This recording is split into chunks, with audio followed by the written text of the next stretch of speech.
You think history is boring? Think again. Today, we're counting down the 17 most gloriously weird moments that ever happened. We're talking full-scale wars against birds, laughing plagues, and ancient gifts that were basically giant return to sender bombs. If you're ready to see history's bizarre, forgotten, and utterly hilarious side, you're in the right place. Hit subscribe to join me for the entire list. Let's dive into the weirdness. Number 17.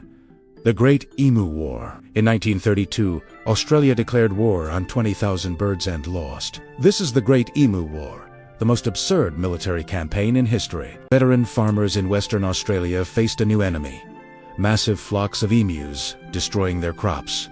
Desperate, they secured military support. Major GPW Meredith and his men rolled into the outback with 2 Lewis machine guns and 10,000 rounds, confident of a quick victory. The emus had other plans. They proved to be shockingly resilient and brilliantly chaotic. They scattered at the first sign of trouble, outrunning the military trucks over rough terrain. The machine guns jammed in the dust. Bullets that hit seemed to barely faze the tough birds. In their first major engagement, the army used 2,500 rounds of ammunition to kill maybe 12 emus. The birds adapted, breaking into small, unpredictable guerrilla bands that were impossible to pin down. After 6 weeks of farcical engagements and national newspaper ridicule, the military was withdrawn in total defeat. The emus had won. The farmers' problem was eventually solved with a simpler, less glorious tool: a bounty system. This story isn't just about failed strategy. It's a timeless lesson in the folly of using overwhelming force against a chaotic, unpredictable, and surprisingly tough opponent. Sometimes, the enemy you underestimate the most is the one that hands you your most memorable defeat. Ever heard of a dance party that literally wouldn't stop? Let's go back to 1518 in Strasbourg, France. It all started with one woman, Frau Trafia. She walked into the street and just started dancing. No music, just non-stop dancing. Within a week, dozens of people had joined her. By the end of the month, over 400 people were caught in this bizarre dancing fever. They danced for days, some even until they collapsed from exhaustion. The city officials were baffled. Their solution: build a stage and hire musicians, thinking it would help everyone dance the fever out of their systems. It only made things worse. To this day, nobody knows exactly why it happened. Was it a strange case of food poisoning from a fungus called ergot?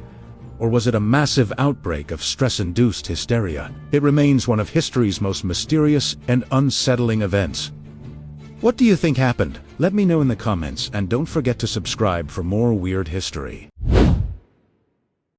Did you know that during World War II, the US military seriously considered using pigeons to guide missiles? It sounds crazy, but it's true. The plan, called Project Pigeon, was the brainchild of famed psychologist B.F. Skinner.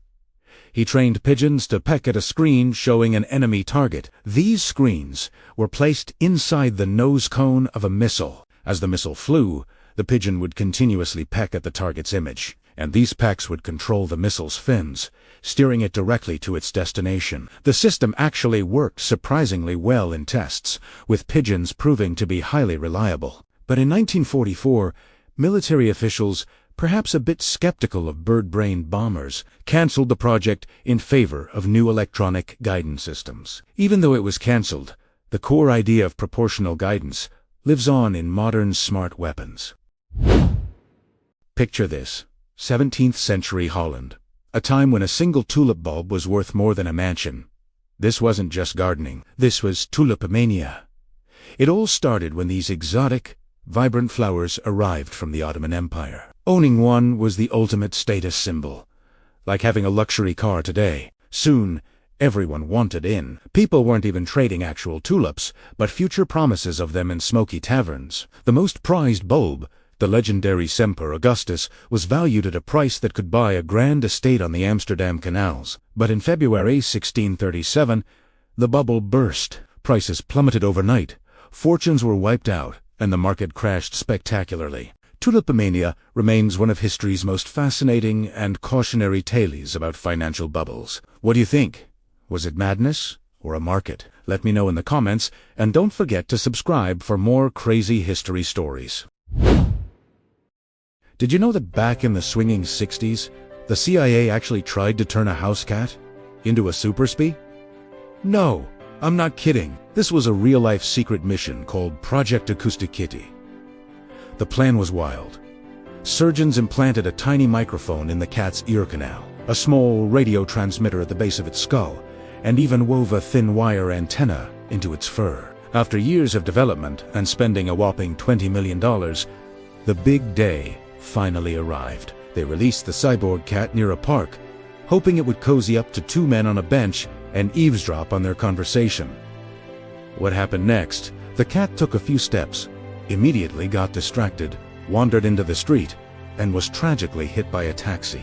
The entire mission was over in minutes. The CIA concluded that cats are, well, not exactly trainable for espionage. It's a hilarious and expensive lesson. Sometimes, you just can't outsmart nature. Thanks for watching. History is full of legends, but have you ever wondered about the hidden sacrifices that made them possible? Sometimes, the price is paid in blood, and other times, in unwavering devotion. Let's start in the early 1920s. A new wonder material, radium, was all the rage. It glowed in the dark, and factories hired young women, soon known as the Radium Girls, to paint watch dials with it. It was a dream job, good pay, and the girls themselves seemed to glow, covered in the magical dust. They were told the paint was harmless. They would even lick their brushes to get a finer point, a technique called lip pointing. But the glow was a lie. Soon, the women started getting sick. Their teeth fell out. Their jaws disintegrated, a condition horribly named radium jaw. Tumors grew, and their bones became brittle. They were literally being poisoned from the inside out by the very thing that made them shine. The companies denied everything, but these brave women refused to be silenced. They fought back. Weakened and dying, they took their employers to court. Their battle was grueling, but they won, setting a legal precedent that forever changed workplace safety standards in the United States. They became legends, but at an unimaginable cost. Their sacrifice saved countless lives they would never meet. Now, let's travel back a few decades, to the world of art and another kind of legend, Vincent van Gogh. We know him as the brilliant, tortured artist who cut off his own ear and sold only one painting in his lifetime. His fame today is immense, his works priceless. But here's the part of the story we often forget. His brother, Theo. Theo wasn't just a supportive sibling. He was Vincent's lifeline. He was an art dealer who believed in his brother's genius when no one else did. He sent Vincent money for rent, for food, and most importantly, for paints and canvases. Every brushstroke, every starry night, every field of sunflowers was funded by Theo's unwavering faith and his own salary. He also provided constant emotional support through hundreds of letters, encouraging Vincent through his darkest moments of depression and self-doubt. Without Theo, there would be no Vincent van Gogh as we know him. The artist we celebrate was, in many ways, a joint creation. Theo sacrificed his own financial stability and dedicated his life to fueling his brother's fire. He died just 6 months after Vincent, heartbroken. So, we have two very different stories, but they share a powerful truth. Legends aren't born in a vacuum. They are forged sometimes through the tragic sacrifice of those who fight for justice, like the Radium Girls, and sometimes through the quiet, lifelong devotion of someone like Theo van Gogh. It makes you think, doesn't it? Behind every great story, there's often another story, one of hidden cost and incredible sacrifice. Thanks for watching. If you found this interesting, consider subscribing for more stories behind the legends. Ever heard of a world-conquering emperor being taken down by bunnies? Let's dive into one of history's most bizarre moments. The year is 1807. Napoleon Bonaparte, fresh from signing a major peace treaty, decides to celebrate with a good old-fashioned rabbit hunt. His chief of staff, Alexandre Berthier, is put in charge of the arrangements. Berthier, wanting to impress the boss, doesn't just get a few rabbits. He rounds up thousands of them, anywhere from a few hundred to 3,000 from local farmers. The big day arrives. The cages are opened, and the hunt is on. But instead of hopping away in fear, these rabbits do something completely unexpected. They turn and charge straight at Napoleon and his entourage. Imagine the scene. Thousands of fluffy, domesticated rabbits, likely thinking it's feeding time, swarming the most powerful man in Europe. They surged up his legs, into his imperial coat. His men tried to shoo them away with whips and sticks, but it was no use. The fluffy tide was unstoppable. A laughing but overwhelmed, Napoleon had no choice but to retreat. He scrambled into his carriage, but the rabbits pursued him, with some even leaping inside. He reportedly yelled, "Drive on, drive on," as his carriage sped away, leaving a trail of victorious bunnies behind. It was a comical, chaotic, and utterly undignified retreat for the great emperor, proving that even the mightiest can be humbled by the smallest of creatures. Let's travel north, way north, to a place where nature has literally outlawed death. Welcome to Longyearbyen, Norway, the world's northernmost settlement. Here, in this freezing Arctic town, it is illegal to die. Why?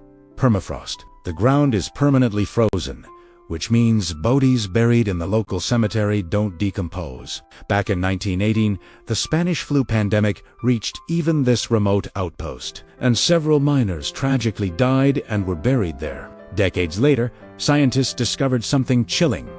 The flu virus was perfectly preserved in the frozen bodies. This raised fears that other ancient, deadly viruses could also be lying dormant, ready to be unleashed if the permafrost ever thawed. So, to protect the living, the town made a drastic decision. No more burials. If you become terminally ill or are nearing the end of your life in Longyearbyen, you are required to be flown to the Norwegian mainland to live out your final days. It's a stark reminder of how nature's unseen forces shape our lives and even our deaths in the most extreme ways. From bunny stampedes to frozen viruses, the world is full of wild surprises. Thanks for watching, and don't forget to subscribe for more strange stories. What if the government's best plan for food safety was to serve its own scientists a plate of poison at the dawn of the 20th century? That's exactly what happened. In 1902, Dr. Harvey Wiley was fighting an invisible war. American food was laced with formaldehyde, borax, and copper sulfate used by unethical companies. To prove these chemicals were harmful, Wiley recruited a dozen young, healthy volunteers. The press dubbed them the Poison Squad. For years, these human guinea pigs ate every meal in a monitored dining hall. Their food was deliberately contaminated with measured doses of industrial chemicals. Doctors tracked their health meticulously. The results were a slow-motion horror show. Severe stomach pains, rapid weight loss, and debilitating illness became routine. One member was incapacitated for months. Their voluntary suffering generated sensational headlines and undeniable data. The squad's sacrifice created a tsunami of public outrage. It proved that the embalmed meat and doctored milk on grocery shelves were actively harming citizens. Their ordeal directly led to the landmark Pure Food and Drug Act of 1906, which banned dangerous additives and created the forerunner of the modern FDA. They traded their well-being for a simple, revolutionary idea. The food you eat shouldn't make you sick. Have you ever wondered what humanity has forgotten? Imagine a place, a single building, that held the combined knowledge of the entire ancient world. This wasn't a fantasy. This was the Great Library of Alexandria, founded in Egypt around the 3rd century BCE. Its mission was epic, to collect a copy of every single scroll from every known civilization. Think about that. Ships docking in Alexandria's harbor were required to surrender any books on board to be copied by the library scribes. It was a true World Wide Web, but made of papyrus and ink. They gathered Greek philosophy, Egyptian science, Babylonian astronomy, and so much more. This wasn't just a library, it was humanity's collective brain. So, what happened? We often hear a story of a single, catastrophic fire that wiped it all out. But the truth is more heartbreaking, and it's a slower, more painful story. The library didn't die in one fiery blaze. It suffered a death by 1,000 cuts. It faced multiple fires over centuries, including one during Julius Caesar's civil war. It endured budget cuts from changing rulers who didn't see its value. It was purged during periods of religious and political conflict. Each event chipped away at its collection. What did we actually lose? It's almost impossible to comprehend.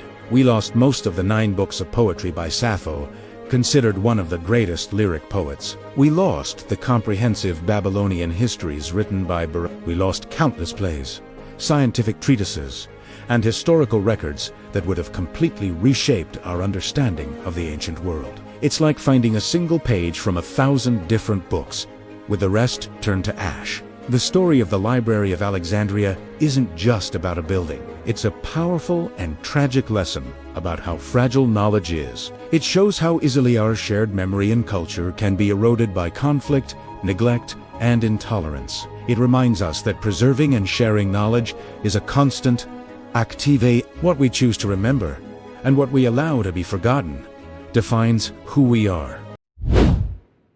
Picture this: San Diego, 1915, the city is bone dry, in the grip of a crippling drought. The reservoirs are nearly empty, and desperation is setting in. So, the city council does something drastic.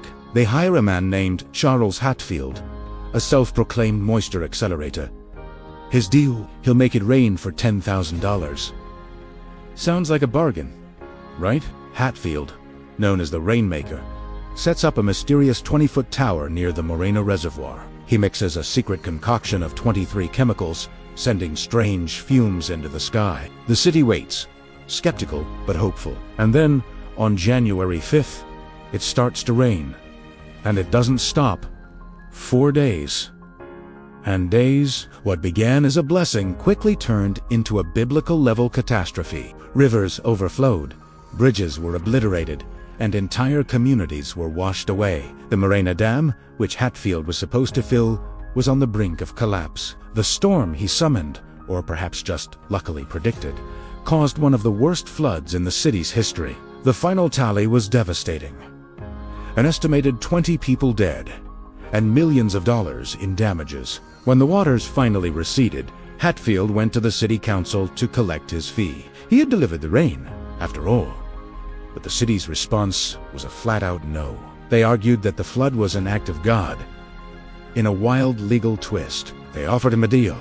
They depaid him the $10,000 if he agreed to accept liability for all the flood damage, which was estimated in the millions. Hatfield sued the city, but the case dragged on 4 years before being dismissed. He never got his $10,000. Defeated, Charles Hatfield, the man who made it rain too much, faded from the public eye, taking the secret of his chemical concoction with him. He died in 1958, leaving behind one of history's most bizarre and cautionary tales. Was he a genius, a fraud, or just the unluckiest man alive?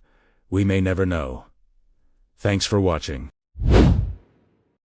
Imagine a fleet of ships so enormous, it would make Christopher Columbus's entire trio look like bathtub toys. This wasn't science fiction. This was China's treasure fleet, which ruled the oceans almost a century before Columbus even set sail. Between 1405 and 1433, the Ming dynasty, under the command of the legendary Admiral Zheng He, launched an armada the world had never seen. We're talking about massive treasure ships. The Beihou, stretching over 400 feet long, with 9 masts and decks that were practically floating cities. These giants were accompanied by hundreds of smaller vessels, carrying a staggering crew of over 28,000 sailors, soldiers, doctors, and scholars. But this wasn't a fleet of conquest. Their mission was one of pure spectacle and diplomacy. Commanded by the Yongle Emperor, Zheng, he sailed across the Indian Ocean, visiting places from Java and India all the way to the coast of Africa. They weren't there to conquer, but to astonish. They presented foreign rulers with silks and porcelain, and in return they brought back exotic goods and incredible creatures, including giraffes, which the Chinese believed were mythical. This was China showing the world its unparalleled power and wealth, not through force, but through sheer magnificence. Then, just as suddenly as it began, it was over. After the death of the emperor, a new imperial decree grounded the fleet. The colossal ships were left to rot, and the incredible records of these voyages were systematically destroyed, erasing this grand chapter from history. Why? Political infighting and a shift inward. China decided the world outside its borders was no longer worth the effort. The story of the treasure fleet is a breathtaking glimpse into a forgotten age of exploration, a powerful reminder of a time when China's ambition was not just to trade, but to leave the entire world in awe. What might have been if their journey had continued? It's one of history's most fascinating what-ifs. Have you ever heard the saying, "It's not over until the fat lady sings"? Well, in the story of Carcassonne, it wasn't over until the fat pig flew. Let's travel back to the 9th century, to the legendary siege of this magnificent walled city in southern France. The mighty Emperor Charlemagne and his Frankish army had surrounded Carcassonne for 5 long years. Inside the city walls, the situation was desperate. Food and water were nearly gone, and the soldiers were on the brink of starvation. Surrender seemed inevitable. The city was commanded by a noblewoman, the Saracen princess Dame Carcass. Her husband, the king, had been killed in battle, but she refused to give up. As despair settled over her people, Dame Carcass came up with a plan so audacious, so brilliantly deceptive, it would go down in history. She ordered her people to gather every last bit of grain left in the city. It barely filled a single sack. Then, she found the last surviving pig. Instead of rationing this meager food, she did something completely unexpected.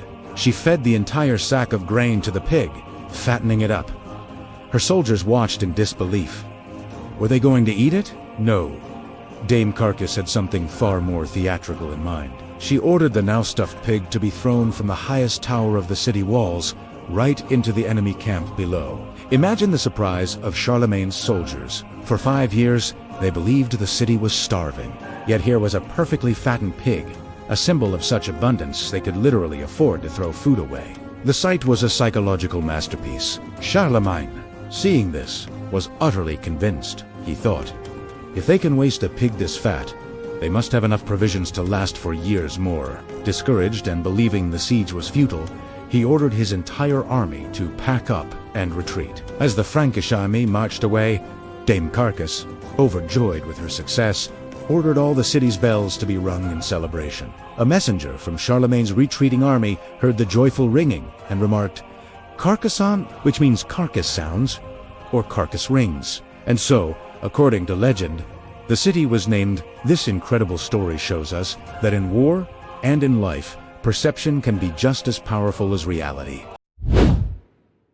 The Halifax Explosion.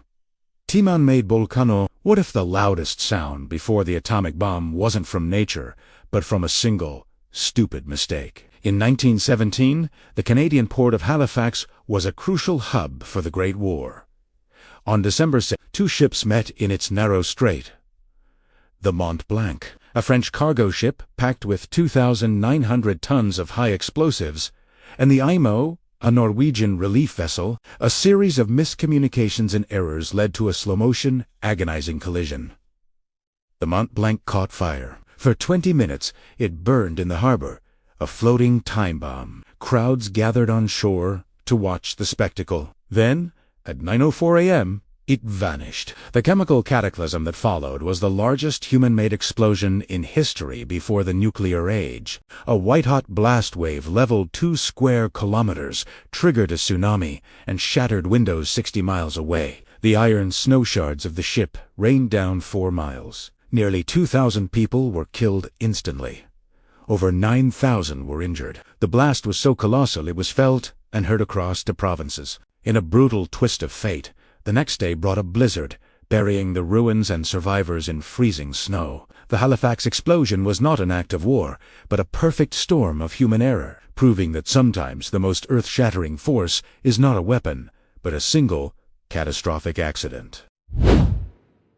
What if a laugh was as contagious as a virus? In 1962, it happened in Tanzania. It started with 3 schoolgirls who began laughing uncontrollably. This wasn't joy, it was a compulsive seizure. The laughter plague spread like wildfire through their school, forcing it to shut down. But it didn't stop there. Sent home, the girls became carriers. The hysterical, debilitating laughter infected their families, Then entire neighboring villages, over 1,000 people were seized by episodes lasting for days, interrupting their lives and perilous in communities. Psychologists call it a classic mass psychogenic illness, a physical symptom with a psychological trigger. In this case, experts point to the immense social pressures of a country navigating newfound independence. The laughter was a somatic scream, a bizarre, collective release of unspoken stress. A society, quite literally, laughed until it cried. What if a woman convinced a nation's top doctors she was giving birth to animals? In 1726, in Godalming, England, Mary Toft performed one of history's most grotesque and successful hoaxes. She claimed to be giving birth to dead rabbits. For months, she produced animal parts, convincing local surgeons and even a royal physician sent by King George I. The medical elite, bound by the prevailing theory of maternal imagination, the belief that a mother's intense thoughts could shape her unborn child, accepted it as a tragic marvel. News spread, becoming a national sensation. The truth was a macabre performance. Toft's sister-in-law was smuggling dead rabbits to her, which she would conceal and deliver. The hoax unraveled when a porter was caught buying rabbits, and a watchful doctor caught Toft in the act. Under threat of surgery, she confessed. The medical community was left humiliated. A stark lesson in the dangers of confirmation bias and the powerful desire to believe the unbelievable. It remains a darkly comedic tale of how easily expertise can be deceived by a determined fraud and a compelling story.